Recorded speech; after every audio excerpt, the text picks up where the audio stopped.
Hi viewers, எல்லாருக்கும் வணக்கம். இப்போ நீங்கள் பார்த்துட்ருக்கிறது வந்து நார்மல் புல் கிடையாது, பசுந்தீவன புல். கால்நடைகளுக்கு உணவாக கொடுக்கப்படுற அந்த பசுந்தீவன புல் வந்து விதையாக போட்டு முளைச்சி வந்தது தான் வந்து பார்த்துட்ருக்கீங்க. இது வந்து ஆரம்ப காலகட்டத்தில் புல்லாக முளைக்க ஆரம்பிச்சிருக்க காலகட்டத்தில் இருக்குது.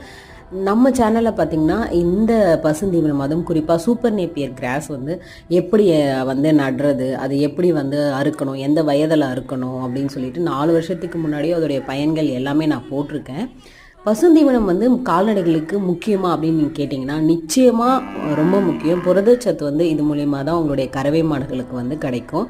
அதனால் உங்களுடைய கறவை மாடுகளுக்கு நிச்சயமாக நீங்கள் பசுந்தீவனத்தை வந்து உணவில் சேர்க்கணும். அப்போ தான் நல்ல பால் உற்பத்தியும் இருக்கும், பாலும் வந்து நல்லாயிருக்கும், கால்நடைகளும் ஆரோக்கியமாக இருக்கும். கூடிய சீக்கிரமே நம்ம பசுந்தீவனத்தில் என்னென்ன வகை இருக்குது, அது என்ன எப்படி வந்து விளைவிக்கணும் அப்படின்றத சீக்கிரமாக நம்ம சேனலில் வந்து வீடியோ அப்லோட் பண்ணுறோம். அது வரைக்கும் நீங்கள் நம்ம சேனலை சப்ஸ்கிரைப் பண்ணிவிட்டு லைக்